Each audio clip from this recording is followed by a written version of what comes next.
3 sons. I have 3 sons there. Where are they?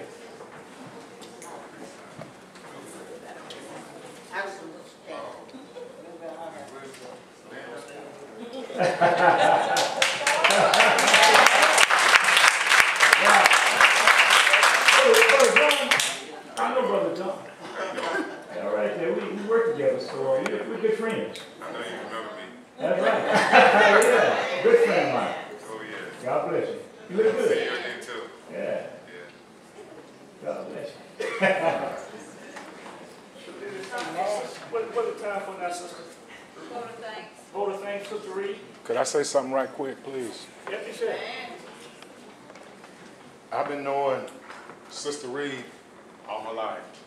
She's my cousin, my first cousin.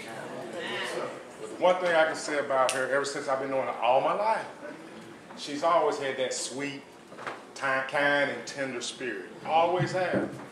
Every time I see her, I always compliment how good she looks, because she looks good. And I'm not talking about the outward appearance. I'm talking about what's in her heart. She always have looked good from the heart. That's right. And she always have had impact on people. Yes. And I can go back many, many years, but I won't tell her age. But the many, many years I can go back, there was a couple that she cared for, and they loved her very dearly. Mr. T.W. Gamble. Sister Rachel, you remember them? Yes. And she had that same impact on them like she had on Sister Clara when she did that for Sister Clara. So let's give Sister Reid a hand for the Spirit of God and love.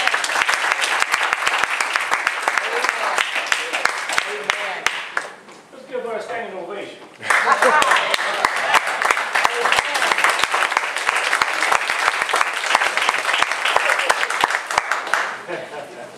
I really wasn't going to say nothing, church, but I just guess I will. We came up from the cradle. Cradle. I'm a year older than she is, but we came up from the cradle. You're talking about a second mom. This is my second mom right here, Mama Rebecca. So she knows that I love her. I'll do anything for her. She's got my heart. Something ever happened to her, I don't know who I'd go to, because we got some things that we only talk about, me and her and God. But she has always been from a little sister to me, a sweet spirit. Now me, on the other hand, I was the opposite. Amen.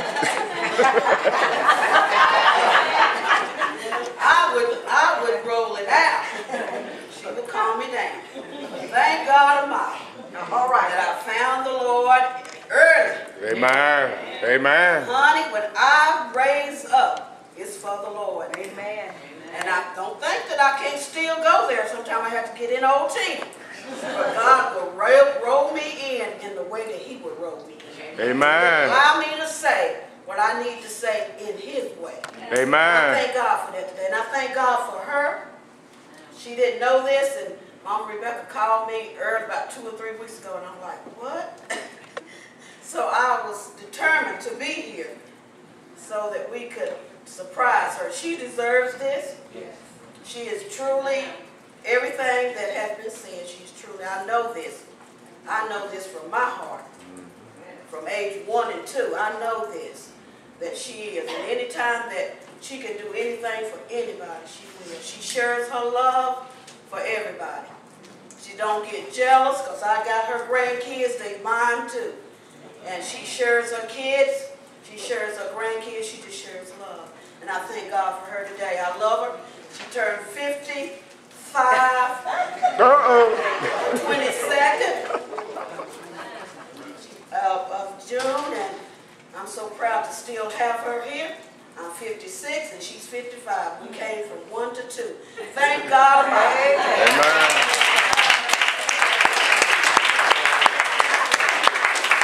I was excited to do it. I didn't preach this morning, so. No. Didn't preach though, and a mic. But I just want to tell a story that sums up the Christ in my sister. My wife was that I can take her out to the conference. She was at the conference, and Rachel and I took her, and we was sitting out there in the lobby while he had my wife back there. And this man just came up to Rachel and just started pouring himself out. And you know, and Rachel was ministering to him and whatnot, and he was just emptying himself. And Rachel embraced him, and Rachel was sharing the love of God with him, and told him that you know, you're gonna make this, man, and I'm gonna pray for you, and you're gonna make it through this. And he was just bawling and whatnot. And so after the man left, I asked Rachel, I said, was that one of your co-workers? She said, I ain't never met that man. But he saw the Christ. All right. And God said, if we would lift up the Christ in us, he would draw. And I think that's Rachel's life. She lifted up Christ, and Christ draws people to her. Amen. And gives her an opportunity to impart. I just knew that was a co-worker. Because, you know, you just don't do that. And that's the kind of impact that she has in the earth. Because it's the love of God first. And everything else falls in place. I'm proud to have you as a sister. Amen. Amen. Well, I'm going to say something. Rachel's been my sister-in-law for 30 years. 31, I was the first. Amen. And what you see is that beautiful smile all the time. Amen. Rachel and Angie both are my sister-in-laws, and they are so special. Rachel, I can talk to her. We'll get on the phone and we'll talk about something. That's my prayer partner. And I thank God for that. During the time when Vernon was going through, you know, I had my mother-in-law there, and Rachel would come and talk to me, you know, to support them.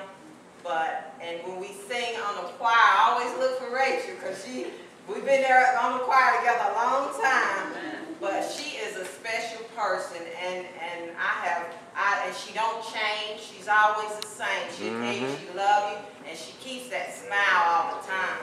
And you know, I thank God for her, and this day should have been for her. She didn't know nothing about it, but it's a wonderful day, and she's a wonderful person, and you know, we thank God for Rachel, and I love you, Rachel.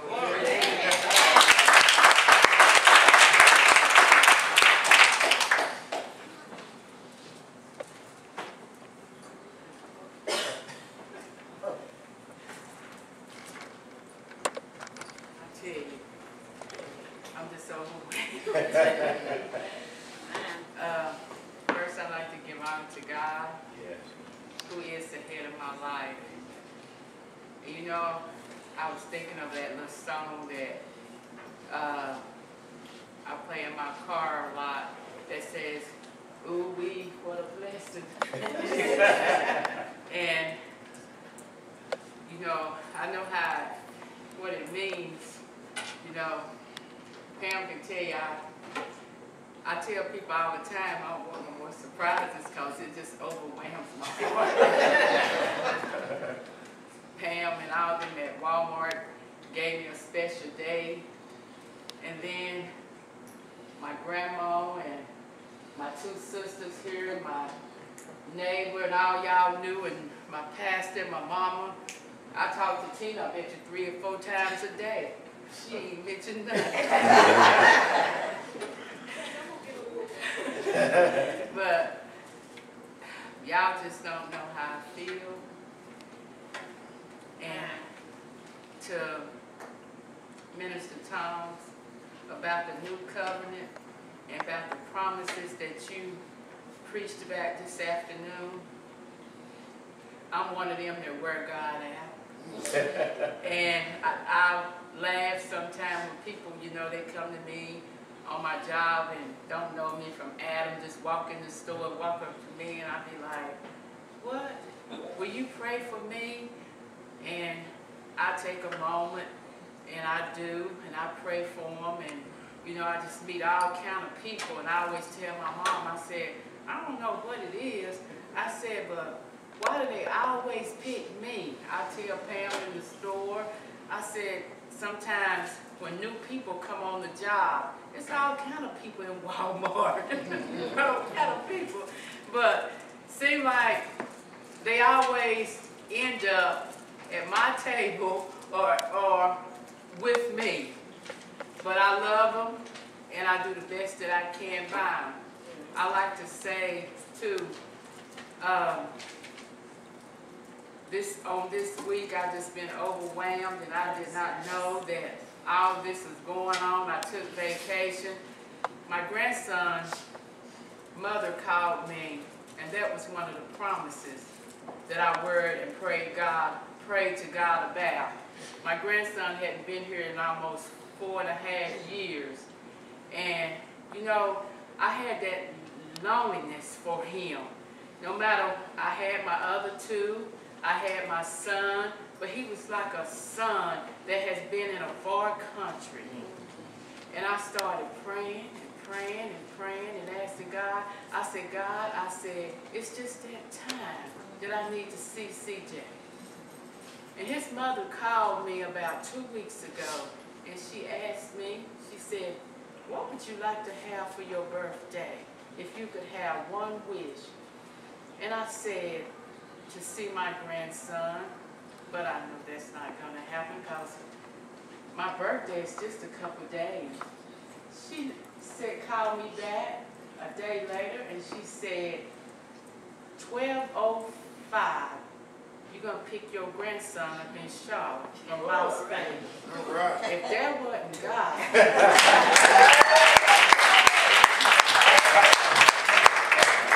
And when she was preaching, something fell in my spirit. My son, Chad, he called me, and he said, Mama, you know, CJ has changed.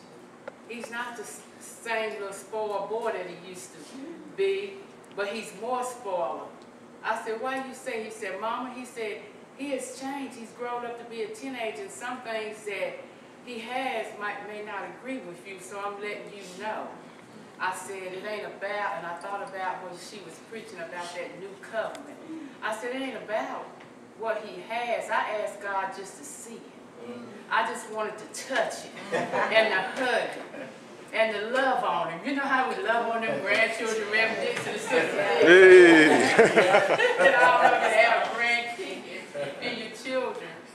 And when he got off the plane, I looked at him, my sister, my son, and my husband, all of us was there, and he had these tattoos on him. And my son was trying to get me ready for it. And so when we and Grace and CJ backed off and we hugged and everybody had their moments, and I looked down at his arms and I said, CJ, I said, what is that on your arms, honey? And he crossed his arms like this. He said, Mama, I'm forever grateful. That's what he had tatted on his arms. He said, and he just got that put on.